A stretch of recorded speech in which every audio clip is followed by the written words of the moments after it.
جزاك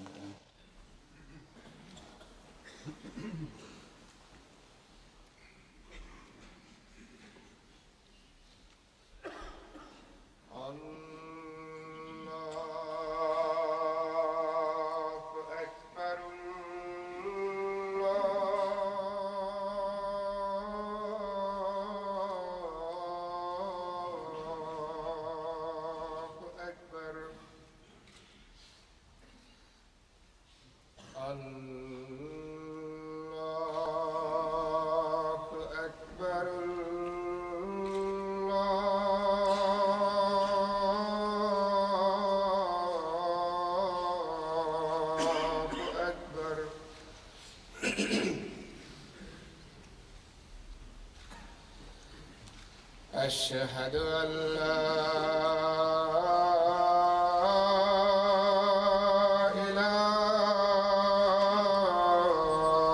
إله إلا الله أشهد أن لا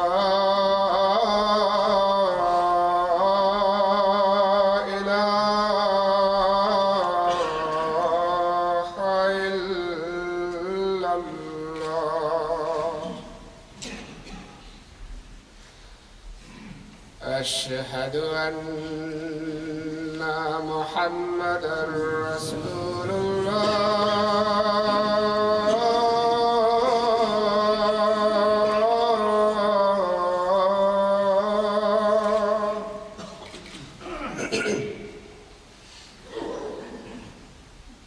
أشهد أن محمدًا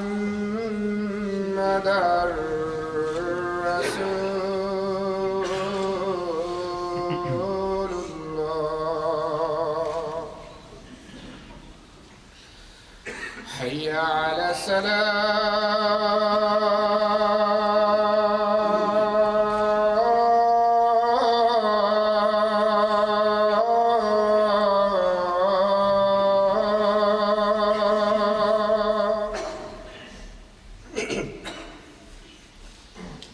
حي على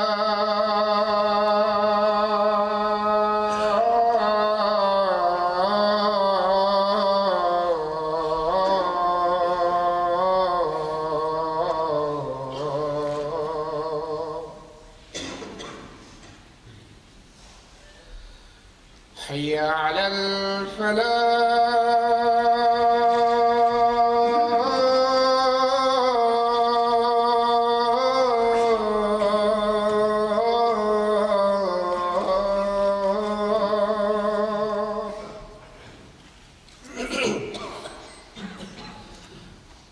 حي على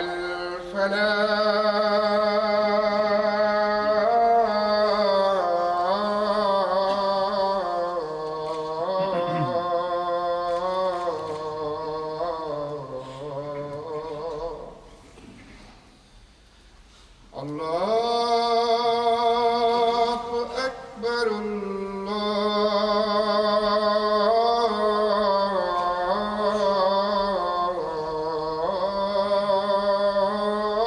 الله أكبر لا إله إلا الله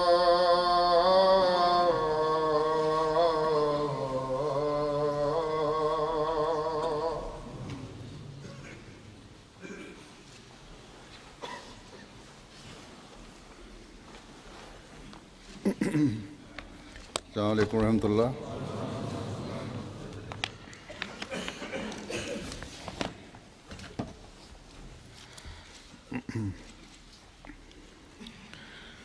أشهد أن لا إله إلا الله وحده لا شريك له وأشهد أن محمدًا عبده ورسوله أما بعد فأعوذ بالله من الشيطان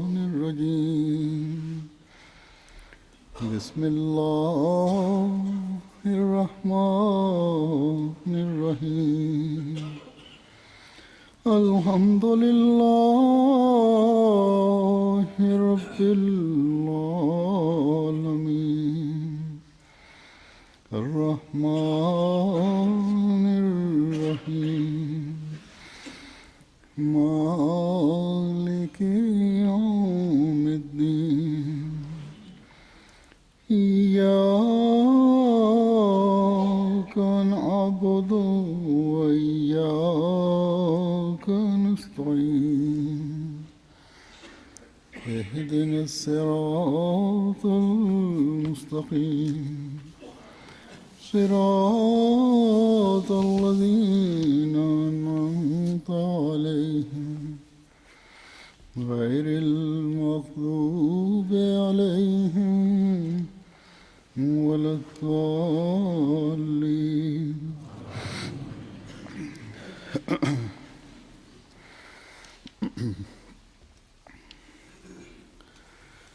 दो तीन दिन हुए मुझे हमारे यहाँ के मिशनरी इंचार्ज मुझे राशिद साहब ने लिखा कि इस साल पेशगोई मुस्लिम माऊद के 125 साल पूरे हो रहे हैं।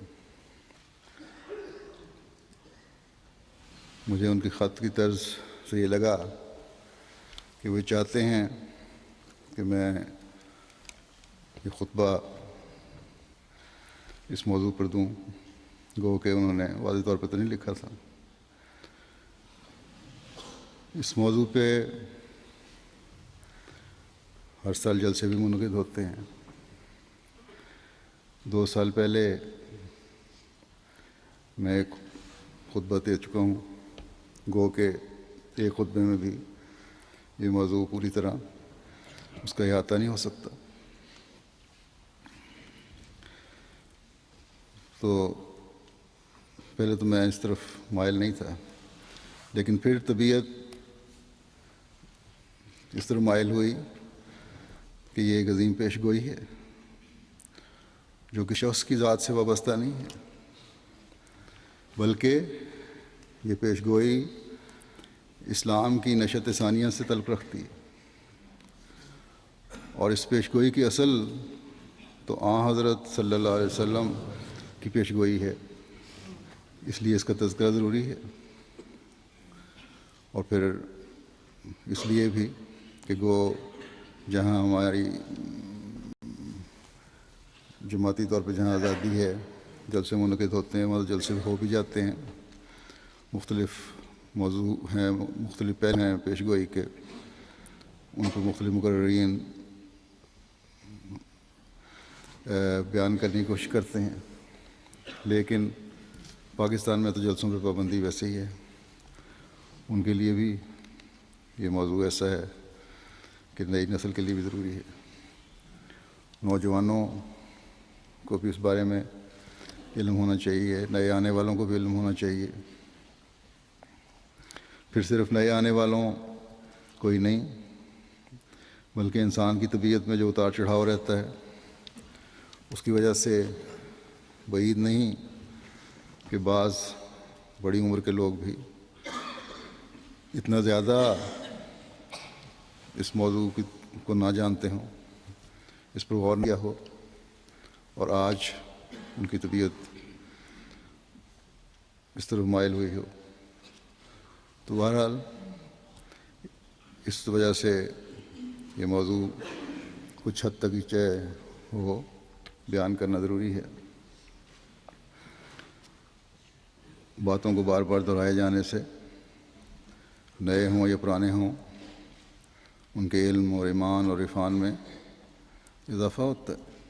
Sind, auch darüber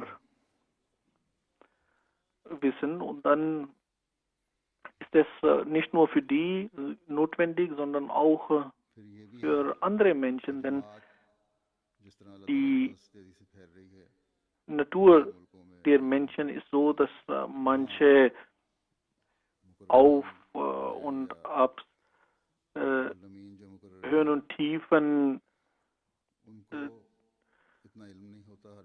immer wieder kehren und es ist möglich, dass auch vielleicht ein älterer Ahmadi nicht bisher über diese Prophezeiung so sehr gedacht hat und vielleicht heute daran sich erinnert und heute dafür empfänglicher ist. Es ist auch eine Tatsache, dass Sachen zu wiederholen für den Glauben nützlich sind. Und dann gibt es auch noch die Tatsache, dass die Jamaat sich verbreitet und es gibt Länder, in denen die Jamaat neu ist und die Muallims oder die Muballighs, die dort sind, haben manchmal nicht genügend viel Wissen und sie können auch diese Prophezeiung dann also nicht so ausführlich darstellen und erklären, wie es nötig ist. Und deshalb denke ich, ist es wichtig, dass man heute darüber spricht. Gott hatte den verheißenen Messias a.s. mitgeteilt, dass er einen Sohn geschenkt bekommen wird. Und in dieser Prophezeiung sind die Eigenschaften dieses Sohnes aufgezählt worden. Aber diese Prophezeiung stammt eigentlich von dem heiligen Propheten in dem Sinne, dass der heilige Prophet vor 1400 Jahren sagte,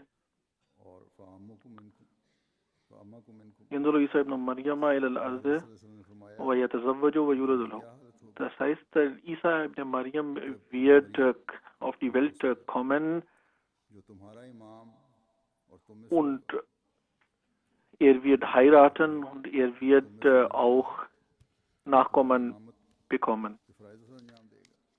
Wir wissen von anderen Ahadith des heiligen Propheten, wer mit Isa ibn Maryam, also Isa Sohn der Maria, gemeint ist. In Bukhari heißt es,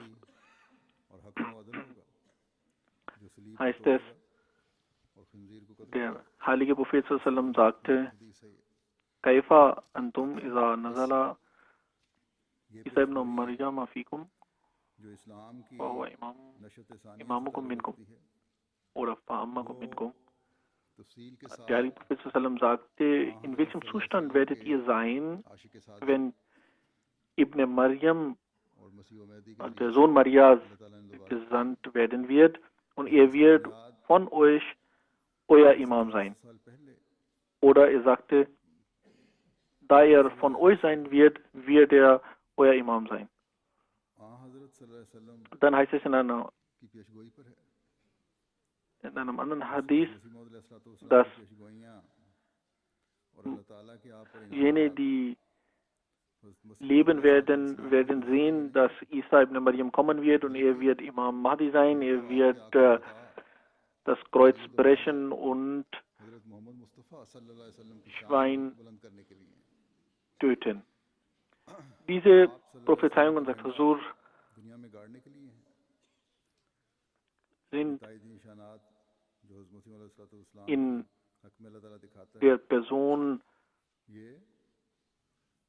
von Hazrat Masih Maud in Erfüllung gegangen und Hazrat Masih Maud hat diese Prophezeiung über den verheißenen Sohn gemacht, aber der Keim dazu oder das Fundament, worauf diese baut, kommt von dem heiligen Propheten sallallahu.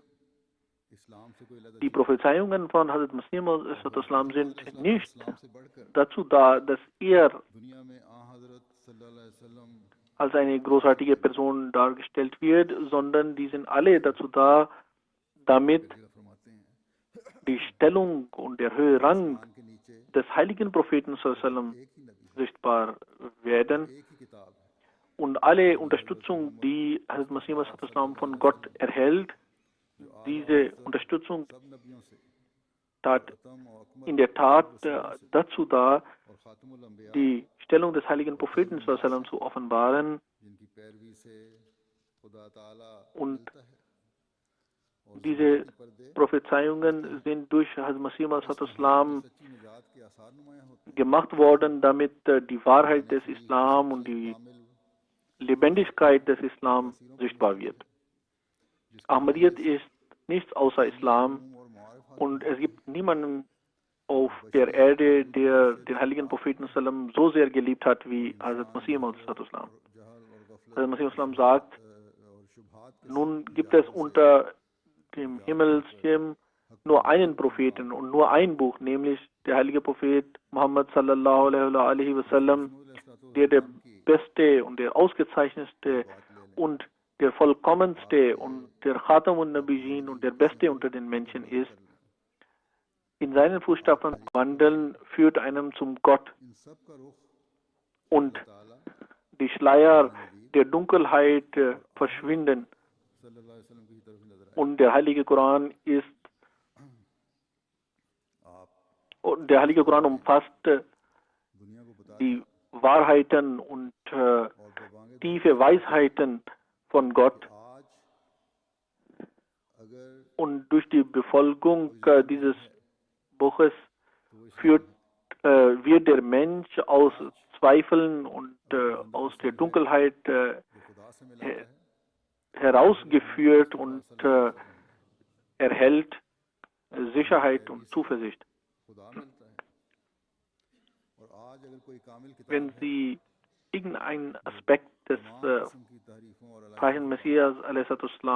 sehen, seine Schriften lesen, seine Aussagen betrachten, Sie werden immer sehen, dass sie alle in die Richtung des heiligen Propheten und Gottes zeigen.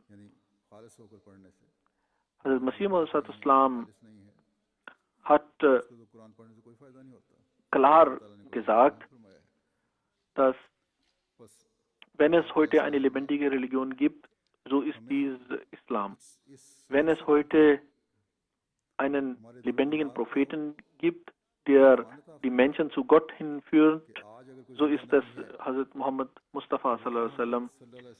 Durch dessen Befolgung ein Mensch Gott erreichen kann. Und wenn es ein vollkommenes Buch heute gibt, das von jeglicher Beimengung frei ist und durch dessen Lektüre man göttliche Weisheiten und Wahrheiten erkennt und kennenlernt, und zwar gilt dies für diejenigen, die einen reinen Herz haben, denn für die anderen sagt der Heilige Koran selbst, dass er eine Prüfung ist. So ist es der Heilige Koran. Also hat Hazrat Masih Maud a.s. uns gesagt und für uns bewiesen und deutlich gemacht, dass der einzige lebendige Prophet in dieser Zeit der heilige Prophet sallallahu alaihi wasallam ist,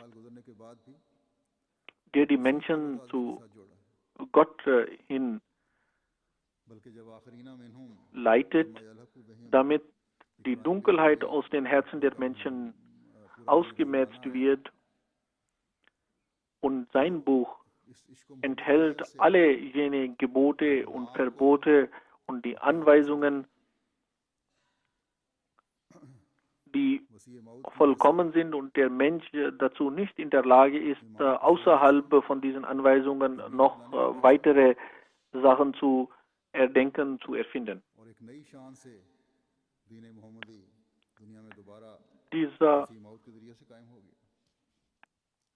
Prophet hat, genauso wie er vor 1400 Jahren die Menschen zu Gott geführt hat, auch heute führt er die Menschen zu Gott. Und es gibt die Prophezeiung von وَآخَرِينَ مِنْهُمْ لَمَّا يَلْحَقُوا بِهِمْ im Heiligen Koran. Und als diese Prophezeiung dann in Erfüllung ging, dann passierte es so, dass aufgrund der Liebe des Dieners zu dem Führer wurde der Glaube von den Sternen auf die Erde zurückgebracht und in einem neuen Licht wurde die Religion des Muhammad sallallahu alaihi wasallam für die Welt sichtbar, und diejenigen, die in letzter Zeit gekommen waren, wurden mit denen, die in der früheren Zeit gekommen waren, zusammengeführt. Es heißt in einem Hadith, Hazrat Abu Huraira berichtet, er sagte, wir waren bei dem heiligen Propheten sallallahu alaihi wasallam, als der heilige Prophet sallallahu alaihi wasallam Surah Al-Jumu'ah erhielt. Als der heilige Prophet rezitierte, وَآخَرِينَ مِنْهُمْ لَمَّا يَلْحَقُوا بِهِمْ, was bedeutet, und auch jene, die in späterer Zeit kommen werden mit den Gefährten zusammengeführt werden. So fragte jemand, O Prophet Gottes, wer sind diese Leute, die noch nicht da sind, aber die mit uns zusammen sein werden? Der heilige Prophet sallallahu alaihi wasallam antwortete darauf nicht. Der Fragende stellte diese Frage dreimal hintereinander. Daraufhin berichtete Hazrat Abu Huraira, dass der heilige Prophet sallallahu alaihi wasallam seine Hand auf die Schulter von Hazrat Salman Farsi legte und sagte, Laukan al-Imanu in der Thuraya lanaluhu rijalu min haulai. Selbst wenn der Glaube auf den Sternen wäre, so werden aus diesen Leuten einige Leute kommen, die ihn zurückbringen werden. Also sagt, es gibt andere Hadiths, wo von einer Person die Rede ist. Auf jeden Fall ist das so,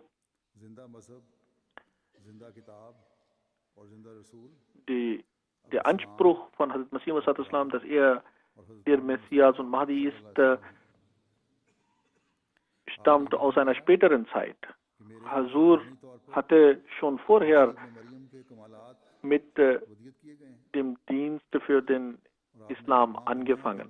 Als er zuerst die Offenbarung, die Mitteilung erhielt, dass er der Mujaddid, der Reformer, der Erneuerer der Zeit ist, so machte er eine Bekanntmachung öffentlich und er sagte, ich bin dazu beauftragt worden, die Wahrheit des Islams über alle anderen Religionen zu beweisen und der Welt zu zeigen, dass die lebendige Religion, das lebendige Buch und der lebendige Prophet Islam, Koran und Hazrat Muhammad Mustafa sallallahu alaihi wasallam sind. Also sagte auch, ich habe die Eigenschaften von Masih ibn Maryam spirituell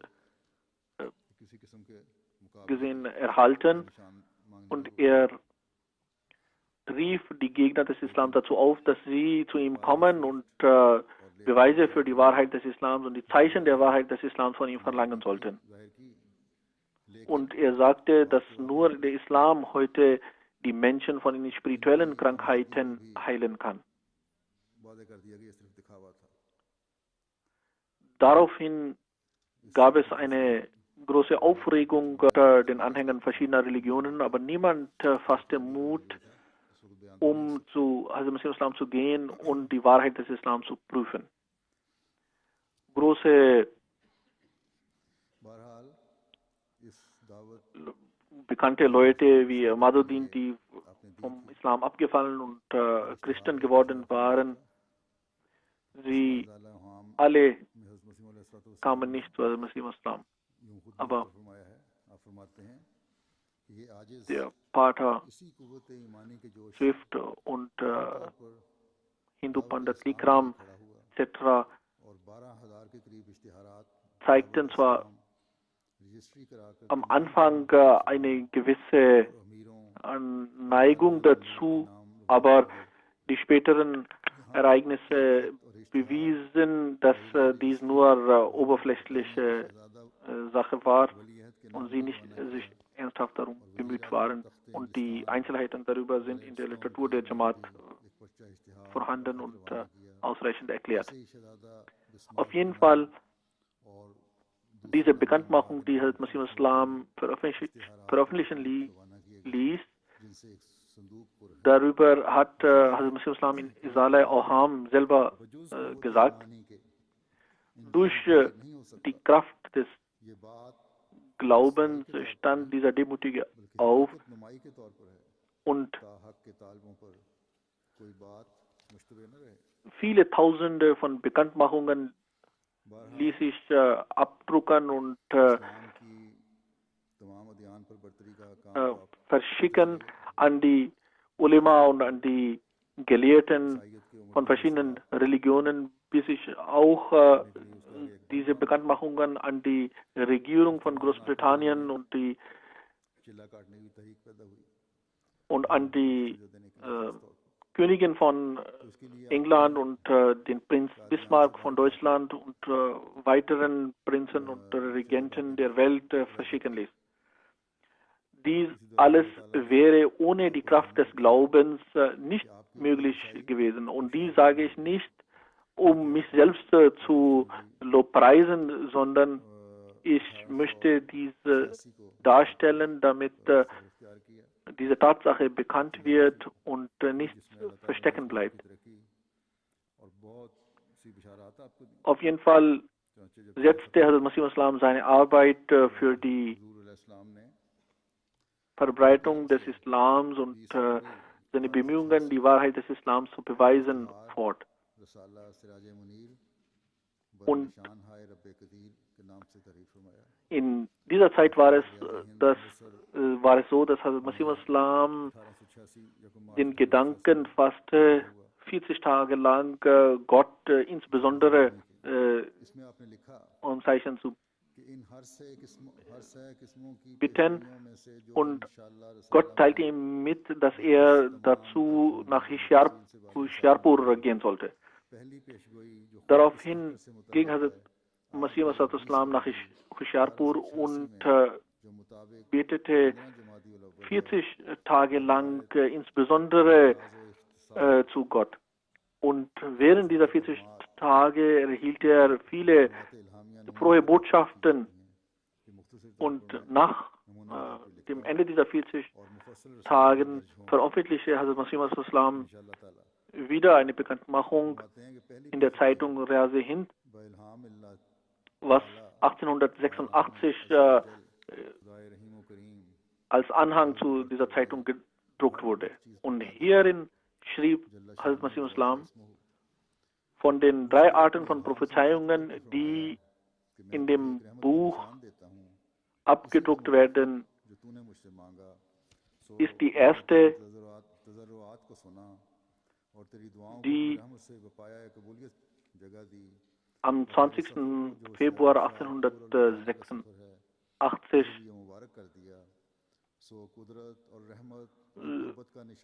so, und ich beschreibe diese Worte der Offenbarung zusammengefasst. Sie werden inshallah in dem Buch ausführlich dargelegt werden. Und dann schreibt Hazrat Masih Islam weiter: Gott, der Allmächtige, gepriesen sei sein Name, sagte zu mir: Ich gebe dir ein Zeichen der Gnade, gemäß dem, was du von mir erbeten hast. Ich habe deine Bitten gehört und mit meiner Gnade sie akzeptiert und deine Reise nach Hoshiarpur und Ludhiana für dich gesegnet. Also wird ein Zeichen der Wahrheit und der Kraft und der Macht dir gegeben. Die Schlüssel zum Erfolg werden dir gegeben werden. Gott hat dies gesagt, damit jene, die in Gräber sind, aus den Gräbern rauskommen, und jene, die tot sind, wieder Leben erhalten, und damit die Stellung und der hohe Rang der Worte Gottes sichtbar wird und damit die Wahrheit mit alle ihre Segnungen kommt und die Dunkelheit mit alle ihre Eigenschaften beseitigt wird und damit die Leute wissen, dass ich mit dir bin. Und jene, die nicht an Gott und seinen Propheten und sein Buch glauben und sie ablehnen und leugnen, dass sie ein Zeichen erhalten. Also seid ihr frohe Botschaft, dass ein heiliger Sohn dir gegeben wird. Er wird sehr weise sein. Er wird von deinen Nachkommen sein. Er wird hübsch sein. Er heißt auch Immanuel und Bashir. Er wird den Heiligen Geist empfangen. Er ist das Licht Gottes. Gesegnet ist er, der vom Himmel kommt. Mit ihm wird Gottes Gnade kommen. Er wird hohen Rang haben und durch seinen messianischen durch seine messianische Person wird er viele heilen. Gott hat ihn mit seinen Worten geschickt. Er wird sehr weise und sehr wissend sein, sehr viel Wissen haben. Er wird 3 zu 4 machen. Dienstag, ein gesegneter Dienstag. Er ist ein Zeichen von Gott. Sein Kommen ist sehr gesegnet und wird dazu führen, dass der Rang und die Wahrheit Gottes offenbar wird. Er wird sehr schnell wachsen und er wird die Gefangenen befreien. Er wird bis an die Enden der Welt bekannt werden. Völker werden von ihm gesegnet werden. Dann wird er zurückgerufen werden.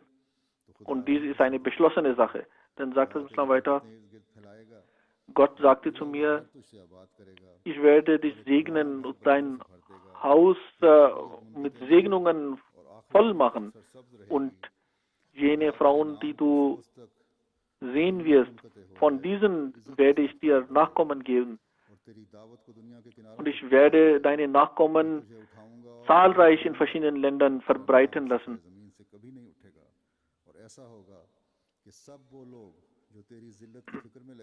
Und deine Verwandten, die nicht mit dir sind, werde ich vertilgen. Und sie werden, wenn sie nicht Reue zeigen,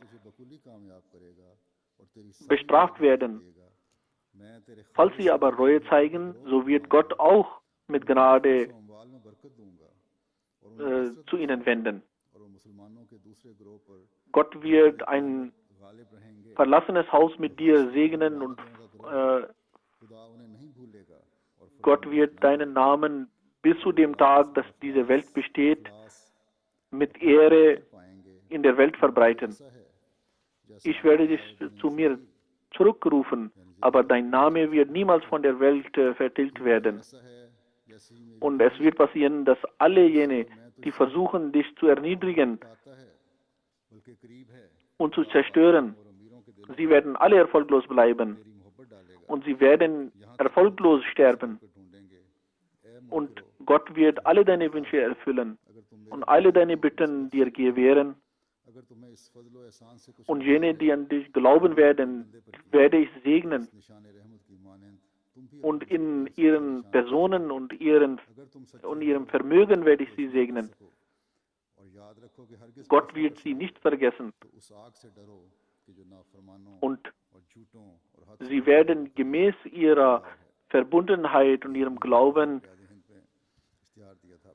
ihre Belohnung erhalten. Du bist zu mir wie meine Einheit. Du bist von mir und ich bin aus dir. Es kommt die Zeit, wo Gott deine Liebe in den Herzen der Könige sehen wird, o die ihr leugnet, wenn ihr im Zweifel seid und dieses Zeichen leugnet, so sollt ihr auch ein ähnliches Zeichen zeigen. Und ihr werdet dazu niemals imstande sein. Also fürchtet jene Strafe, die denen zuteil wird, die leugnen und in ihrer Leugnung in Übermaße zunehmen. Also sagt, das war also eine der frohen Botschaften, die Hazur a.s. während dieser 40 Tage erhielt, und darunter war auch diese Prophezeiung, dass er einen besonderen Sohn geschenkt bekommen wird. Hazrat Muslim hat diese Eigenschaften aufgezählt und die sind 52 oder nach Aneinanderzählung 58 Eigenschaften.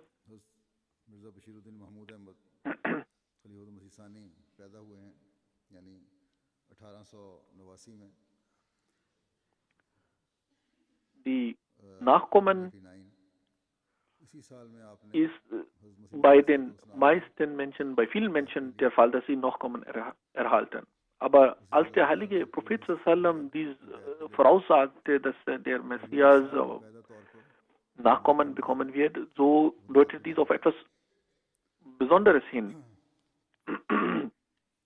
Nämlich darauf, dass diese Nachkommen jene besondere Eigenschaften haben werden, die notwendig sind, um die Religion zu verbreiten und die Wahrheit des heiligen Propheten und des Islam zu beweisen.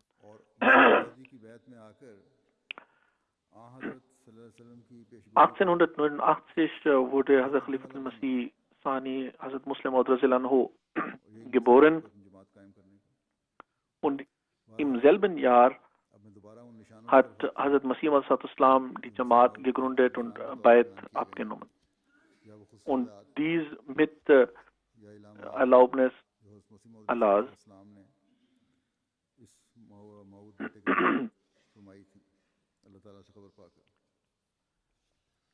Die Jamaat wurde also im selben Jahr gegründet, und diese Jamaat ist es, die die Jamaat verbreiten soll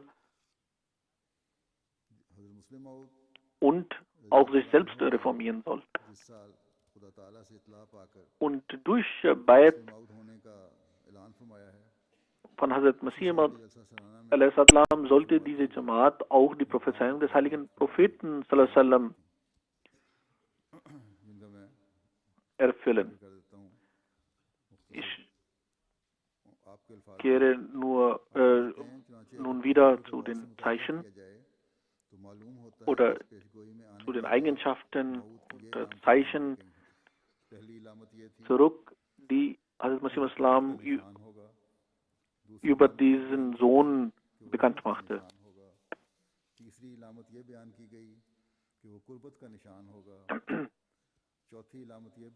Hazrat Muslim Maud hat durch Mitteilung Gottes den Anspruch erhoben, dass er der verheißene Sohn ist, und im selben Jahr hat er bei einer Rede auf die Jalsa Salana diese 52 Eigenschaften aufgezählt. Und diese sind, Hazrat Muslim sagt, wenn man diese Prophezeiung genauer betrachtet, dann findet man, dass diese Eigenschaften in dem Sohn vorhanden sein sollen. Erstens, dass er Zeichen der Allmacht sein wird. Zweitens, dass er Zeichen der Gnade sein wird. Drittens, dass er Zeichen der Nähe sein wird. Viertens, dass er Zeichen von Fazl, Segnung sein wird. Fünftens, dass er Zeichen der Gnade sein wird. Dann, dass er höheren Rang erhalten wird, dass er Ehre erhalten wird, dass er Vermögen erhalten wird, dass er messianischen Geist haben wird, dass er vielen von ihren Kranken reinigen wird.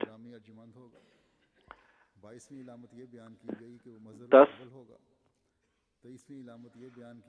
Gottes Gnade ihn schicken wird, dass er sehr weise, sehr intelligent sein wird, dass er sehr weise sein wird, dass er im Herzen sehr weich sein wird, also weichherzig sein wird, dass er Wissen erhalten wird, dass er aus 3 4 machen wird, dass er mit dem Montag oder Dienstag eine besondere Affinität haben wird, dass er Zeichen des Anfangs sein wird, dass er ein Zeichen des Ende sein wird, dass er ein Zeichen der Wahrheit sein wird, dass er ein Zeichen der Höhe sein wird, dass er so sein wird, als Gott gekommen ist, auf der Erde gekommen,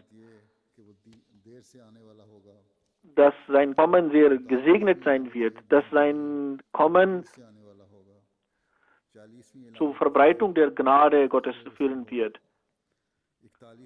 dass er mit der Zufriedenheit Gottes kommen wird, dass Gott ihn von seinem Geist einhauchen wird, dass er schnell zunehmen und wachsen wird, dass er die Gefangenen befreien wird, dass er bis an die Enden der Welt bekannt werden wird, dass Völker von ihm durch ihn Segnungen erhalten werden, dass er zu Gott zurückkehren wird, dass er spät kommen wird, dass er aus der Ferne kommen wird, dass er Stolz der Propheten sein wird, dass seine Segnungen auf der Welt sich verbreiten werden, dass auch seine spirituellen Segnungen und auch die weltlichen Segnungen sich verbreiten werden, dass er Bashir und Daula heißen wird, dass er Shadi Khan genannt werden wird, dass er Alam Kabab genannt wird, dass er in der spirituellen Schönheit ein Beispiel von Hazrat Masih Islam sein wird, dass er dass er Zeichen Gottes sein wird, Kalimatullah Khan heißen wird, dass er der zweite Bashir sein wird. Ich habe einige dieser 52 hier nicht richtig wiedergeben können. Also sagt, wenn wir darüber nachdenken und genau betrachten und das Leben von Hazrat Muslim Maud betrachten, so hat Hazrat Muslim Maud in den 52 Jahren seines Khilafats all diese Eigenschaften gezeigt und sie sind sehr deutlich geworden. Einige dieser Sachen werde ich erwähnen. Die Einzelheiten sind in der Jamaat-Literatur vorhanden. Ich möchte auch erwähnen, dass als Hazrat Masih Maud diese Prophezeiung bekannt werden ließ, dass Pandit Lekram auf eine schlechte Art und Weise eine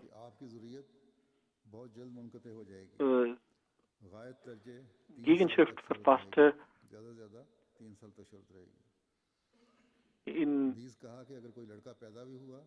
aus der sein Zustand sichtbar wird. Er schreibt, und ich werde 1, 2 Beispiele geben, er ließ am 18. März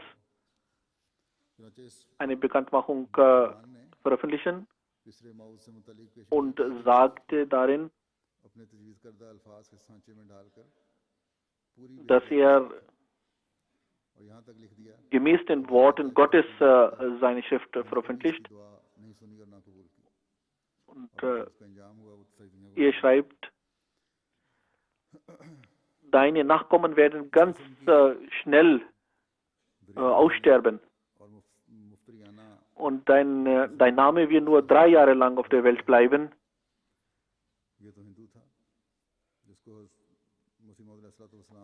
Und falls sie einen Sohn bekommen, so wird er nicht Zeichen der Gnade Gottes sein, sondern des Zorn Gottes. Und er wird nicht Muslim Maud sein, also der Reformer, der Verbesserer, sondern Mufsid Maud, also derjenige, der Unfrieden verbreitet. Er hat also Satz für Satz diese Worte umgedreht. Und er sagte, Gott hat mir mitgeteilt, dass er die Gebete von Mirza Ghulam Ahmad nicht akzeptiert hat und so weiter. Mit solchen Worten ist diese Bekanntmachung von ihm voll solcher Worte.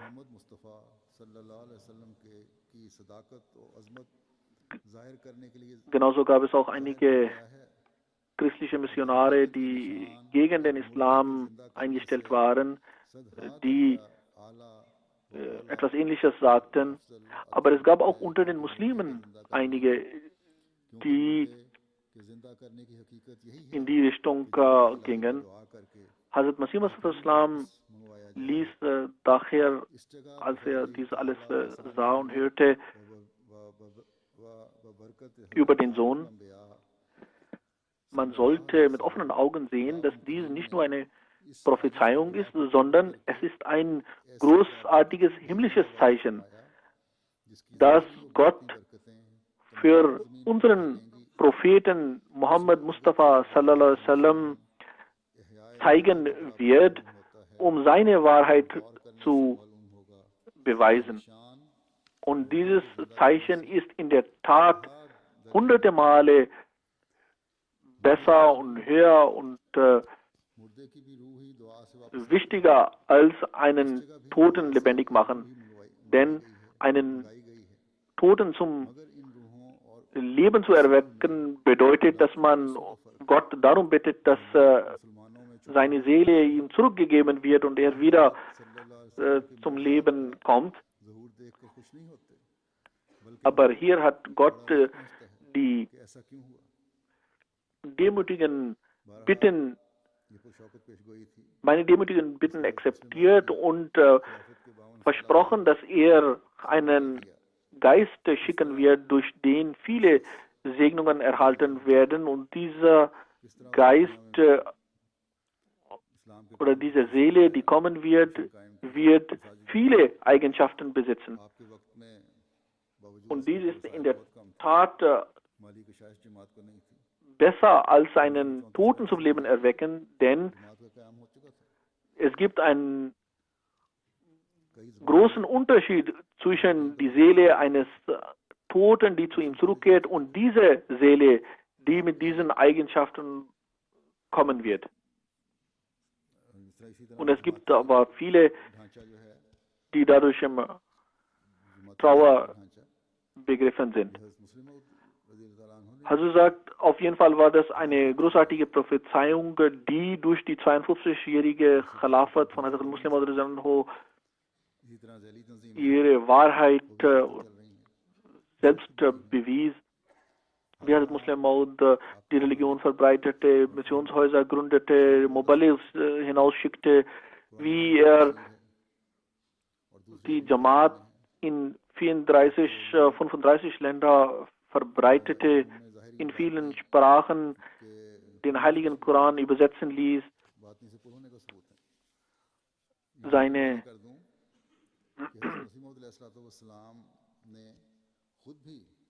und auch die Organisation, das Nizam-e-Jamaat festigen ließ. Und dieses Nizam-e-Jamaat ist von ihm gegründet worden, und funktioniert bis heute und man kann nicht ein besseres System gründen. Auch die Unterorganisationen sind von Hazrat Muslim Maud Anhu gegründet worden. Und dies alles ist ein Zeichen der Weisheit und der Intelligenz von Hazrat Muslim Maud Anhu. Dann verfasste er einen Kommentar zum Heiligen Koran und diese Tafsir und weitere Bücher beweisen, dass er voll war mit inneren und äußeren Wissenschaften. Auch Hazrat Masih Maud selbst hat diesen Sohn, Hazrat Mirza Bashiruddin Mahmud Ahmad, als den verheißenen Sohn betrachtet. Ein Gefährte schreibt, dass wir oft von Hazrat Masih Maud gehört haben, dass der Sohn, der verheißen ist in den Prophezeiungen, Mirza Mahmud ist. Und wir haben auch selbst gehört, dass Hazrat Masih Maud sagte, dass in Mia Mahmud die Neigung zur Religion so stark ist, dass ich insbesondere für ihn Dua mache. Also Muslim Maud erhielt auch selbst einen längeren Wartraum. Teile davon waren eine Vision und Teile waren eine Offenbarung. Und also Muslim Maud hatte diesen Wartraum veröffentlicht und bekannt gemacht und darin wurde ihm mitgeteilt, dass er der verheißene Sohn ist. Und er sagte, ich schwöre bei Allah, dass mir dies mitgeteilt worden ist. Das war 1944.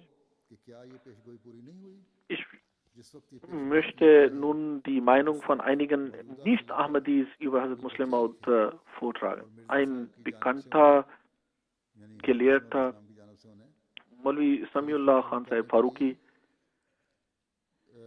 schrieb in einer Broschüre, dass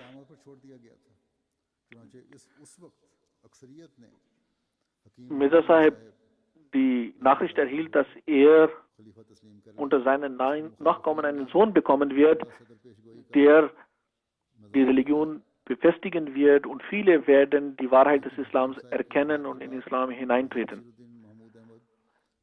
Nun liest diese Nachricht immer wieder und sagt, ob diese Prophezeiung nicht in Erfüllung gegangen ist. Der jetzige Kalif war damals nur ein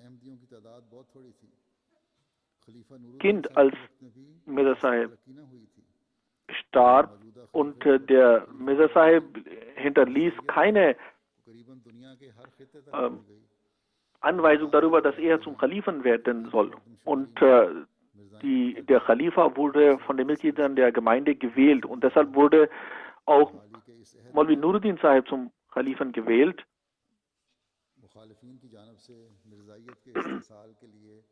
Aber als Hakim Sahib starb, wurde Mirza Mahmud Sahib zum Khalifen gewählt. Und es ist eine Tatsache, dass in seiner Zeit Ahmadiyyat sehr große Fortschritte erzielt hat.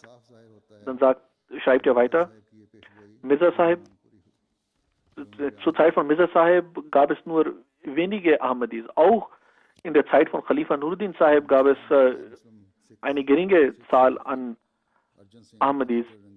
Aber jetzt in der Zeit von Mia Sahib ist Mirzais, haben sich die Mirzais in aller Welt sich verbreitet und ihre Zahl ist mehr als verdoppelt. Und alle Bemühungen, die jetzt gemacht worden sind, um Mirzayat auszutilgen, sind niemals zuvor gemacht worden. Und der Fortschritt der Gemeinde ist erstaunlich und dies beweist, dass diese Prophezeiung von Mirza Sahib in der Tat in Erfüllung gegangen ist. Arjun Singh, ein Journalist aus Indien, damaligen Indien, schreibt,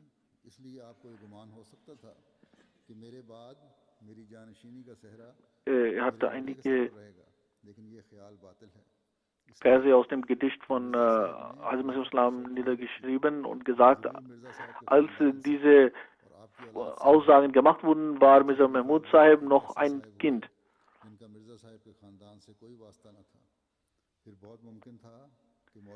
Diese Prophezeiung ist in der Tat erstaunlich, denn 1901 war Mirza Bashiruddin Ahmad kein Gelehrter und war auch nicht bekannt. Und damals zu sagen, dass er einen Sohn haben wird, der diese und diese Eigenschaften haben wird, man konnte sagen, dass Mirza Sahib vielleicht eine Dynastie gegründet hat und deshalb hat er diese Prophezeiung gemacht, aber dieser Gedanke ist falsch, denn Mirza Sahib hat niemals zur Bedingung gemacht, dass der Khalifa aus seinen Nachkommen sein wird.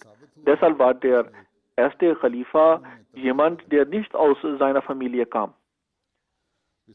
Dann, es war auch möglich, dass nach Nuruddin Sahib ein anderer Khalifa werden wird. So war zum Beispiel Maulvi Muhammad Ali Sahib aus Jamaat Lahore ein Kandidat, aber die Jamaat wählte Mirza Sahib zum Khalifa.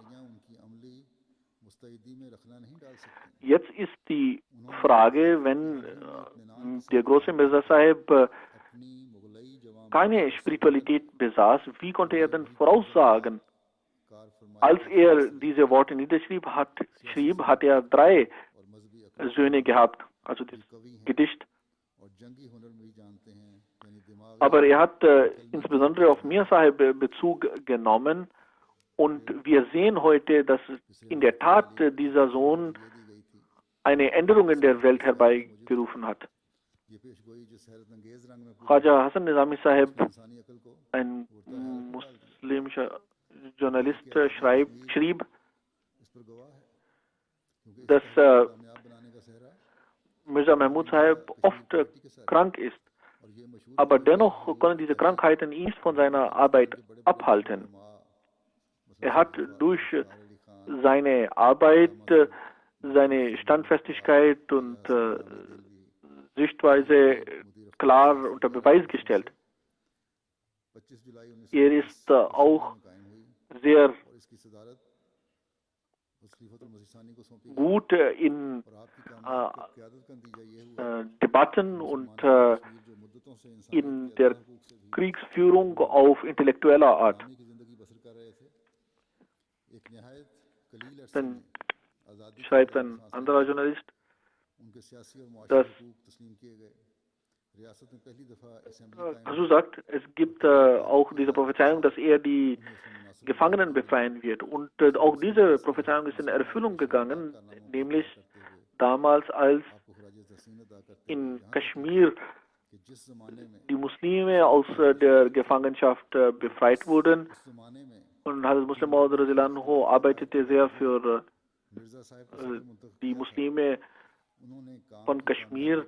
Die Muslime, Ahmadis und Nicht-Ahmadis zusammen gründeten ein Komitee, um die Muslime in Kaschmir zu unterstützen. Und Hazrat Muslim Maud Radhiyallahu wurde einstimmig zum Präsidenten dieses Komitees gewählt. Und durch seine Bemühungen und seine Arbeit passierte es, dass den Muslimen eine gerechte soziale Stellung gewährt wurde, dass die Toren des Fortschritts in der Welt ihnen dort geöffnet wurden. Sie viele ihrer Rechte gewährt bekamen. Und jene, die ihn damals gewählt hatten, haben den Unterschied in der religiösen Auffassung außer Acht gelassen und die beste Person gewählt. Das war Aussage eines Journalisten. Ein anderer Journalist, Abdul Majid Salik Saib, schreibt, dass die Leute, die für die Kashmiri-Muslime gearbeitet haben, ständigen Kontakt zu Mirza Mahmud Sahib gehabt. Und der Grund dafür war, dass sie dachten, dass Mirza Sahib sie bei ihrer Arbeit unterstützen kann. Allama Niaz Fatehpuri Sahib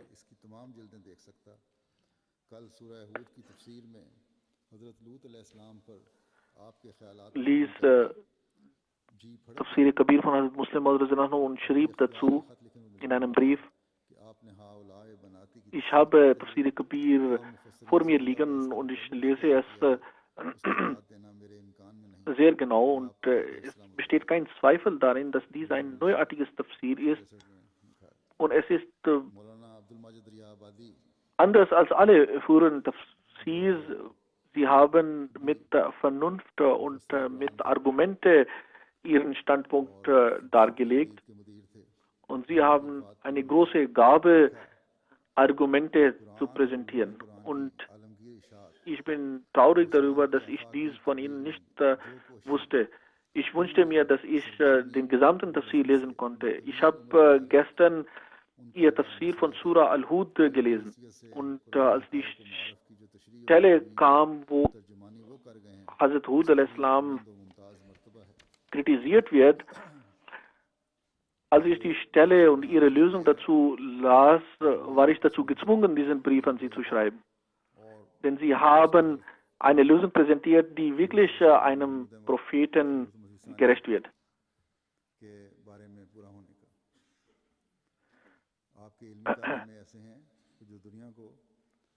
Ein anderer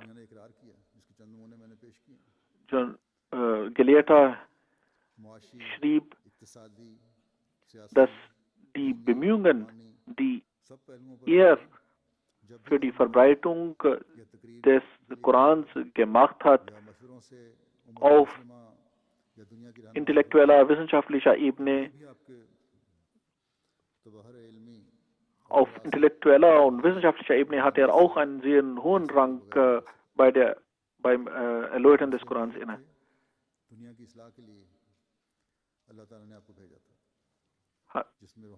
Hazrat Mirza Bashiruddin Mahmud Ahmad Khalifatul Masih Sani ist diese Person gewesen und seine Arbeit und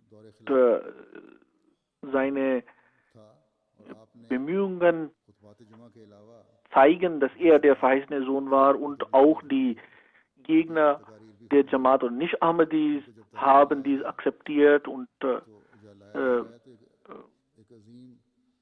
verkündet. Hazrat Muslim Maud hat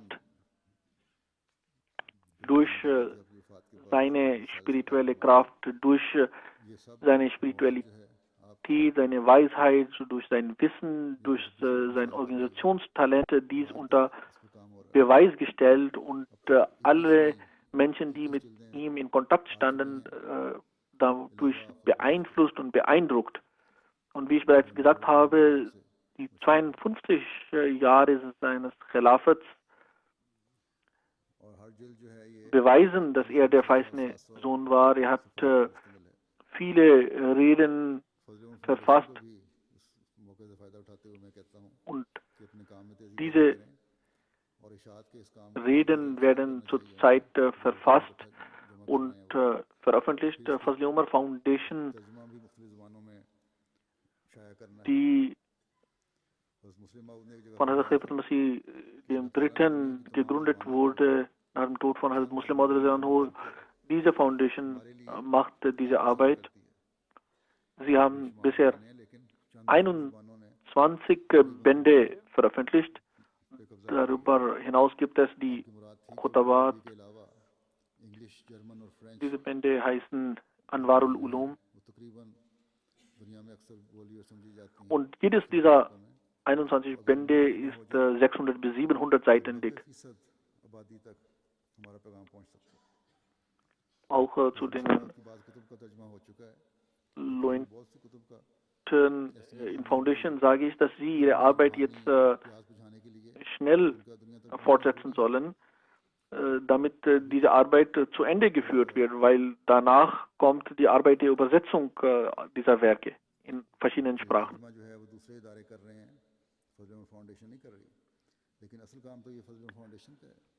Also, es ist in der heutigen Zeit so, und das hat Hazrat Muslim Maud oder der dritte Khalif gesagt, dass Gott unsere Arbeit einfacher gemacht hat, dadurch, dass einige wenige Sprachen die Welt umfassen. Und wenn man in diesen 5, 6, 7 Sprachen die Werke übersetzt, so können wir dadurch etwa 90% der Weltbevölkerung erreichen. Und diese Werke von Hazrat Muslim Maud sind auch notwendig, dass wir sie übersetzen und an die Welt bringen. Diese Übersetzungsarbeit wird von anderen Organisationen gemacht, nicht von Fazl Umar Foundation, aber es ist eigentlich die Aufgabe von Fazl Umar Foundation.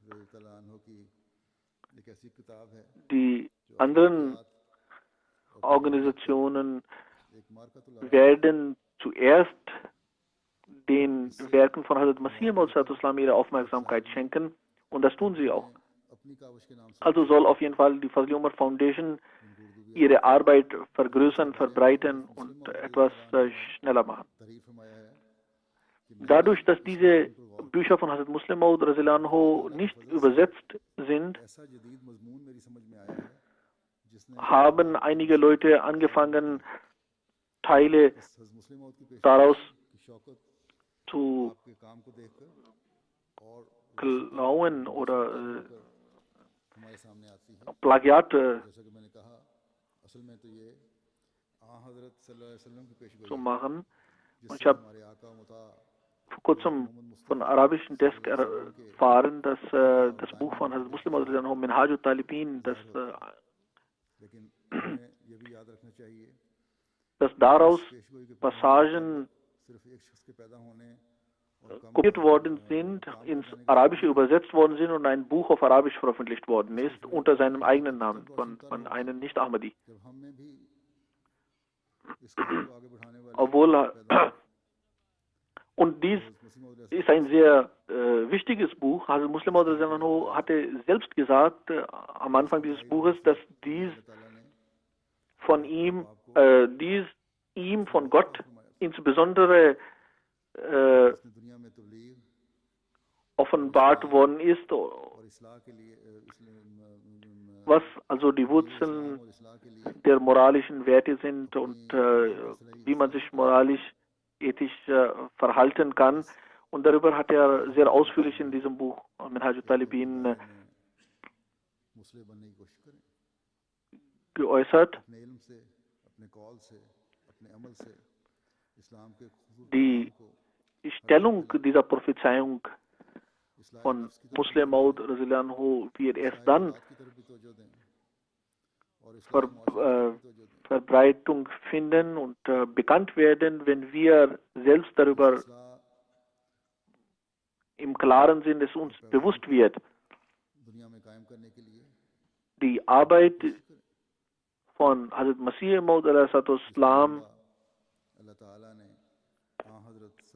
nämlich die Verbreitung von Islam und die Reform der Menschen, das ist die Aufgabe, die von Hazrat Muslim Maud fortgesetzt wurde, und das ist unsere Aufgabe heute, dass wir durch unsere Tat, durch unser Wissen, durch unsere Fähigkeiten die Botschaft des Islams überall verbreiten. Dass wir auch der Verbesserung unserer Selbstachtung schenken, dass wir der Verbesserung und Nachkommen und der Verbesserung der Gesellschaft Aufmerksamkeit schenken.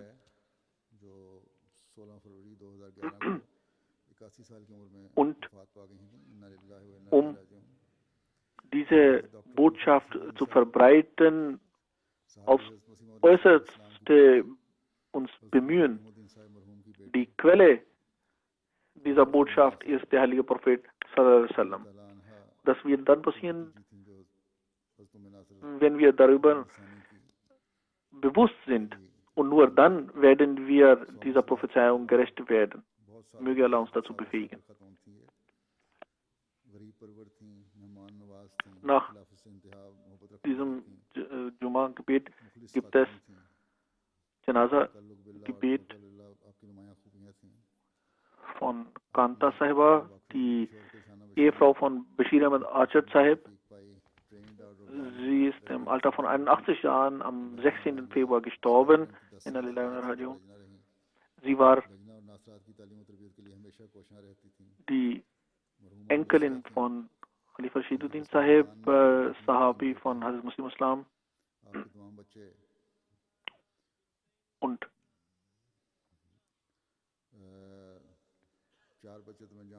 war die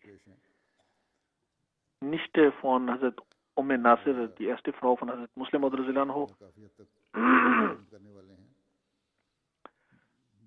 Sie war eine sehr liebe Frau und hatte eine lebendige Beziehung zu Gott. Sie hatte mit ihrem zusammen mit ihrem Mann viele Dienste für die Religion geleistet. Sie war aktiv in der Lajna. Sie hat auch Wasiat gemacht. Sie hat 2 Töchter und 3 Söhne hinterlassen.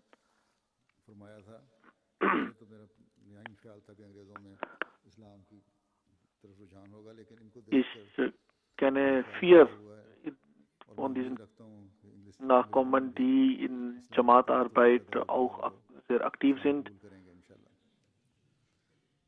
Bashir Archer Sahib hat während seines Armeedienstes in Indien Ahmadiyyat akzeptiert und hat in Qadian als Muslim besucht und ist in die Jamaat hineingetreten.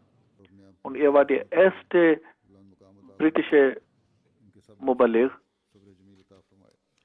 Und auch diese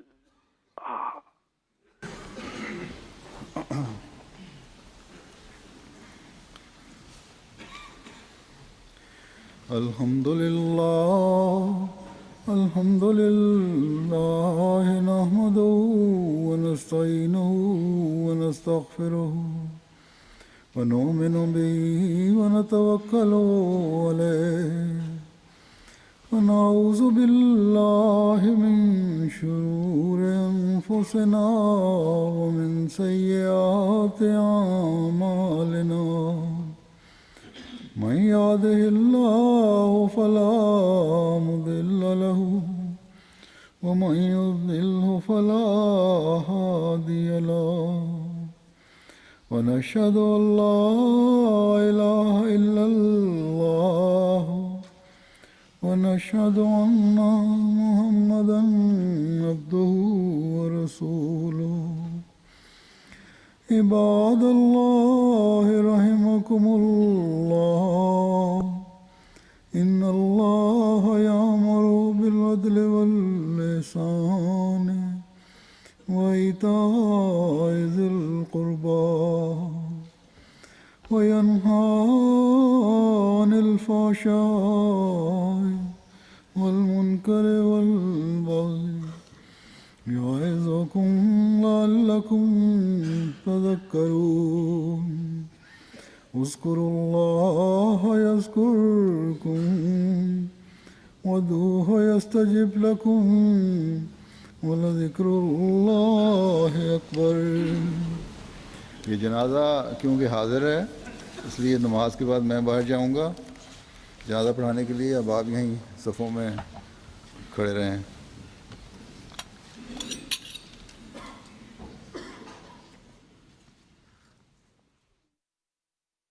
ما